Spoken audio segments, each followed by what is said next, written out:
नमस्कार, मैं हूं आपके साथ आदित्य झा और आप देख रहे हैं एनडीटीवी की खास पेशकश उम्मीदवार के घर से। लोकसभा चुनाव के मद्देनजर एनडीटीवी हर वो खबर आप तक पहुंचा रही है जो आपको राजस्थान के सभी लोकसभा क्षेत्र के बारे में पूरी जानकारी देगी। आज बात हड़ौती के कोटा बूंदी लोकसभा सीट की करेंगे। कोटा बूंदी लोकसभा सीट पर बीजेपी ने लोकसभा अध्यक्ष ओम बिरला को अपने प्रत्याशी बनाया है और कांग्रेस ने बीजेपी छोड़कर कांग्रेस में शामिल हुए प्रहलाद गुंजल को मैदान में उतारा है। यही वजह है कि इस सीट पर मुकाबला काफी रोचक होता है, नजर भी आ रहा है और होने भी वाला है। एनडीटीवी के खास कार्यक्रम उम्मीदवार के घर से के तहत आज हमारी टीम पहुंची है बीजेपी प्रत्याशी ओम बिरला के समर्थकों के बीच। साथ ही हमने ओम बिरला से भी खास बातचीत की है कि आखिर इस चुनावी माहौल के बीच उनकी दिनचर्या क्या है और जनता के लिए नेताजी क्या क्या योजनाएं लाने वाले हैं। क्या कहना है ओम बिरला का और उनके समर्थकों का, जानने के लिए देखिए हमारी खास पेशकश उम्मीदवार के घर से।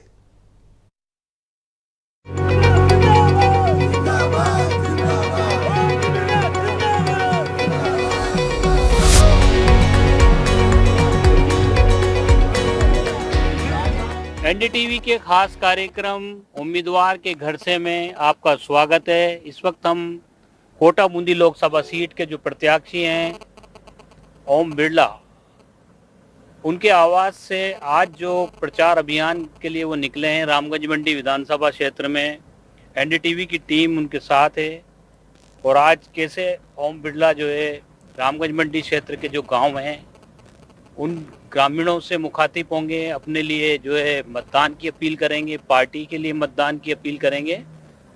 शिक्षा मंत्री मदन दिलावर का क्योंकि विधानसभा क्षेत्र है तो शिक्षा मंत्री मदन दिलावर भी जो है साथ में है। ये दरा कोटा का जो दरा क्षेत्र है वहाँ से जो है तस्वीर हम आप तक पहुँचा रहे हैं। ये काफिला धीरे धीरे आगे बढ़ता चला जा रहा है। कुछ देर बाद ये ग्रामीण इलाके में पहुँचेगा जहाँ से जो है भाजपा के प्रत्याशी जो हैं वो अपने अभियान की शुरुआत कर रहे हैं। लोकसभा स्पीकर और कोटा बूंदी सीट से प्रत्याशी ओम बिरला जो है प्रचार अभियान में पूरी तरह से जुटे हुए हैं। तस्वीरें आपको दिखाते हैं। ये रामगंज मंडी विधानसभा का डिंगसी गांव है। आज जो है प्रचार अभियान की शुरुआत इसी गांव से की जा रही है। ऐसी छोटी छोटी जो है नुक्कड़ सभा टाइप जो है वो करते हैं, जाकर के लोग, ग्रामीण लोग जो हैं स्वागत के लिए खड़े रहते हैं। और अब यहाँ पर जो है सीधे उनसे मुखातिब होंगे शिक्षा मंत्री जो हैं मदन दिलावर, उनका विधानसभा क्षेत्र ये है। तो ग्रामीण इलाकों में भी चुनाव को लेकर जो उत्साह है वो जो है देखते ही बन रहा है। लोग यहाँ पर इंतज़ार कर रहे थे। जैसे ही यहाँ पर पहुँचा है काफिला, उसके बाद में ये फ्लाईओवर जो है इसके नीचे ही जो है सभा, एक छोटी सी जो सभा है यूँ कहें कि वो जहाँ पर आयोजित हो रही है। ग्रामीण जो है वो इंतजार कर रहे थे, वो ग्रामीण जो है वो स्वागत भी कर रहे हैं। स्वागत की परंपरा, राजस्थान की जो परंपरा है साफा पहनाने की, वो जो है बखूबी राजस्थान के हर इलाके में देखने को मिलती है। वो यहाँ पर भी आप देख सकते हैं स्वागत जो है वो किया जा रहा है, साफा पहनाया जा रहा है। डिंगसी गांव के बाद सलाउदा, खुर्द, बड़ौदिया, झिलारा, झीरी, अरनिया कला, कोला, जुल्मी, नारोलिया, करीब जो है 1.5 दर्जन से अधिक जो है गाँव का आज दौरा है। और इस दौरान जो है वो लगातार ग्रामीणों से बातचीत करते हैं, मुलाकात करते हैं, उनसे बारी बारी से मिलते भी हैं। कुछ ग्रामीणों से भी मैं बात करने की कोशिश करता हूं कि किस तरह से जो है लोकसभा चुनाव को लेकर के गांव के जो लोग हैं उनके क्या मुद्दे। आप यहीं से हैं, क्या नाम है आपका? मनोज जी, क्या चुनाव का माहौल चल रहा है? बहुत अच्छा है, बहुत अच्छा है, अभी तो बढ़िया चल रहा है। क्या गांव वालों की क्या उम्मीदें रहती है जनप्रतिनिधि से? जनप्रतिनिधि अच्छी रहती है, बड़े काम की इच्छा रहती है, काम हो तो अच्छा, हमारा विकास हो बढ़िया लगे, ये इच्छा रहती है। आपका गांव तो हाईवे के नजदीक है। अपना गांव तो नया गांव है, तो क्या ग्रामीण अपना उम्मीदें कर रहे हैं किस तरह की सरकार होनी चाहिए? सरकार अच्छी होनी चाहिए कि जो काम हो, विकास हो देश का, देश का विकास हो और देश आगे बढ़े, ऐसी जो है ग्रामीणों की जो है उम्मीदें रहती है, इच्छाएं रहती है। और भी लोग, बाबू जी आपसे बात करना, क्या नाम है आपका? बाबूलाल शर्मा। बाबूलाल जी, चुनाव आ गए लोकसभा के, क्या कैसी सरकार बननेगी अब इस बार, कैसी सरकार चाहिए आप? मोदी जी की बनेगी, ओम बिरला जी वोट देंगे। ओम बिरला जी ने काम करा है खूब, बहुत बड़े करे, खूब बड़े अच्छा काम हुआ। खुश है गांव के लोग उनसे। हाँ खुश है, खूब खुश है। पूरे गांव के हैं जो बहुत अच्छा काम कर रहे हैं इन्होंने, और यहाँ का विकास भी कर रहे हैं, सारे देश का विकास कर रहे हैं, इसलिए हम सब इनको ही वोट देंगे। तो जो ग्रामीण है उनमें भी उत्साह देखा जा रहा है। आपको तस्वीरें फिर दिखाते हैं, ये ढींगसी गांव में, और ढींगसी गांव में ओम बिरला पहुंचे हैं। लगातार एनडीटीवी की टीम जो है आज चुनाव प्रचार के दौरान जो है ग्राउंड से जो है पूरी तरह से जो गांव की जो मांग है, गांव वालों की जो इच्छाएं हैं चुनाव को लेकर के, क्या उम्मीदें गांव वाले रखते हैं, वो आप तक पहुंचाते रहेंगे। क्या नाम है आपका? मधुलाल जी, मधुलाल जी। बोलूला जी, चुनाव आ गए, फिर अब सरकार किस तरह की सरकार की मांग है? ऐसे चाल चलेगी, मोदी सरकार। मोदी सरकार, एक बार फिर मोदी सरकार। तो जय श्री राम के भी नारे गांव में लग रहे हैं और ओम बिरला जो है उनके नाम के भी नारे लग रहे हैं। लोकसभा चुनाव में अलग अलग रंग देखने को मिल रहे हैं। जब नेता प्रत्याशी ग्रामीणों के बीच पहुंच रहे हैं तो इस तरह से बुलडोजर जो यूपी से प्रसिद्ध हुआ था वो कोटा में भी नजर आ रहा है, लेकिन स्वागत के लिए नजर आ रहा है। देख सकते हैं आप तस्वीरों में, दो तरफ बुलडोजर लगाए गए हैं और यहाँ से फूलों की बारिश की जा रही है भाजपा प्रत्याशी ओम बिरला पर। जिस तरह से स्वागत ग्रामीणों द्वारा किया जा रहा है वो भी खास है, उत्साहित नजर आ रहे हैं, क्योंकि जिस तरह से कोटा लोकसभा सीट पर जिस तरह से लगातार प्रचार अभियान तेज हो गए हैं, उस अभियान के तहत अलग अलग तरह का ये स्वागत जो है ग्रामीणों को भी आकर्षित करता है और जो भाजपा कार्यकर्ता साथ में चल रहे हैं वो भी खास से उत्साहित होते हैं। तो इस चुनाव के रंग हैं, तस्वीरें एनडीटीवी पर लगातार जो है चुनाव की अलग अलग तस्वीरें हम आप तक पहुंचा रहे हैं। सिर में ठंडक, पैर में चक्कर, मुंह में मिठास और सीने में आग के सिद्धांत के साथ लगातार 2003 से विजय पताका लहरा रहे ओम बिरला तीसरी बार सांसद का चुनाव लड़ रहे हैं और आज भी सुबह से जो है अपने संसदीय क्षेत्र में दौरे कर रहे हैं, लोगों से मिल रहे हैं। बिरला साहब, इतनी एनर्जी कहाँ से आती है? ये एनर्जी तो जनता का आशीर्वाद है और जनता का आशीर्वाद हमेशा आदमी को नई ऊर्जा देता है, कार्य करने की नई प्रेरणा देता है, उनकी सेवा करने के लिए नया जोश, नया उत्साह देता है। मैंने देखा चुनाव के अंदर जो जनता का प्यार, स्नेह, कार्यकर्ताओं का जोश, उत्साह, वो आपको कार्य की नई स्फूर्ति देता है, नए कार्य करने की प्रेरणा देता है। और ये चुनाव तो ऐसे भी देश के चुनाव हैं। जिस तरीके से हमारे प्रधानमंत्री जी कड़ी मेहनत करते हैं, कठिन परिश्रम करते हैं, दूरदर्शितापूर्ण निर्णय करते हैं, कड़े निर्णय करते हैं, जिससे एक देश में बहुत बड़ा बदलाव आया है। और उनकी कड़ी मेहनत देखते हुए देश का हर कार्यकर्ता भी इतनी कड़ी मेहनत कर रहा है उनके तीसरे कार्यकाल में अभूतपूर्व जीत के लिए।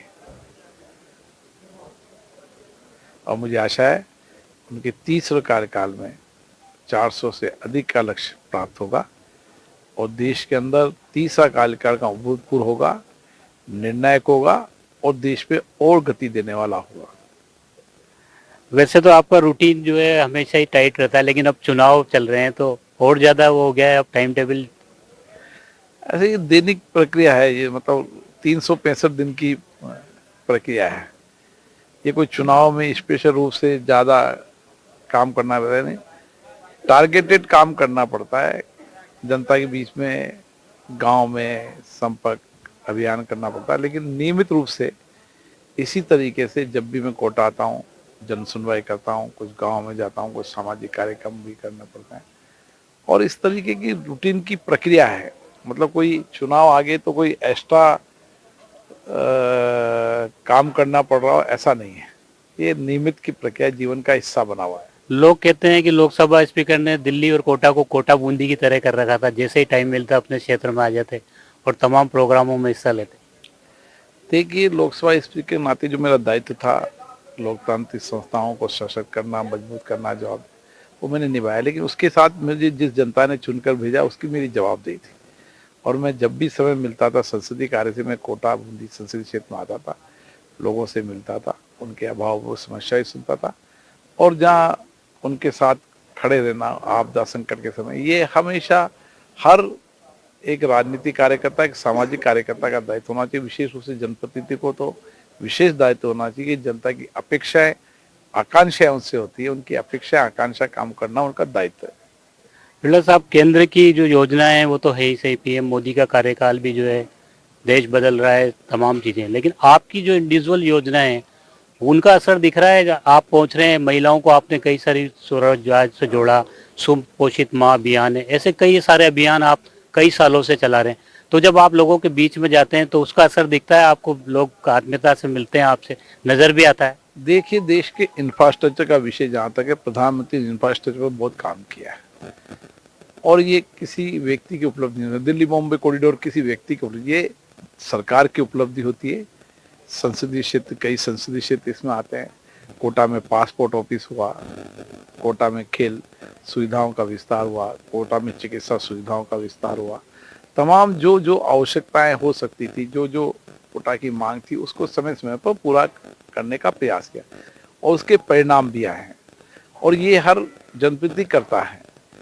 जहाँ तक सामाजिक संवेदना का प्रश्न है, जहाँ हम देखते हैं कि समाज के अंदर ये अभाव है, सरकार से पूरे नहीं हो सकते, वहाँ समाज से बात करके उनके अभावों को दूर करते हैं। वह भी एक सकारात्मक दिशा में काम करना पड़ता है और इसलिए ये काम की प्रक्रियाएं नियमित चलती है और मैं सोचता हूँ कि समाज ऐसा समाज है, भारतीय संस्कृति समाज, आपने कोरोना के समय देखा, जिससे जो आवश्यकता बनी सबने मदद करी है, सामूहिकता के साथ करी, मिल के मदद की।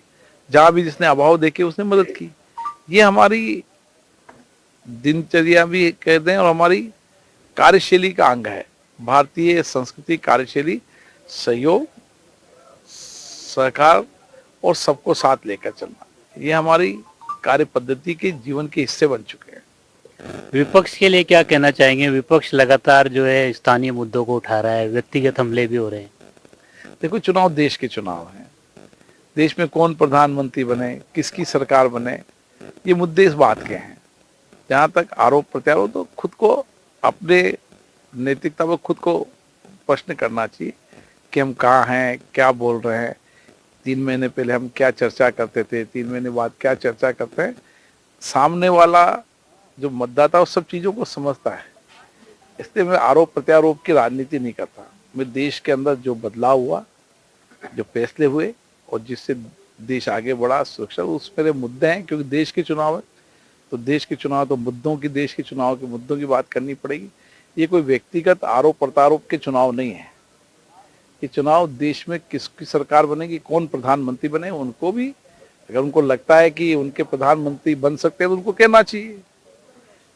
उनकी सरकार बनेगी तो जनता भी जाना चाहिए कि हमारी सरकार बनेगी तो हम ये करेंगे, हमारा प्रधानमंत्री बनेगा तो हम ये देश में बदलाव करेंगे।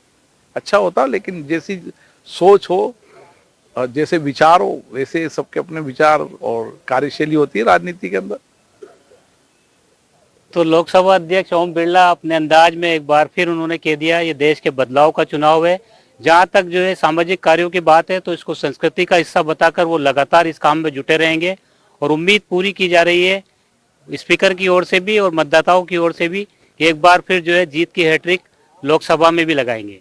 कोटा से सहयोगी हेमंत जोशी के साथ शाकिर अली, एनडीटीवी।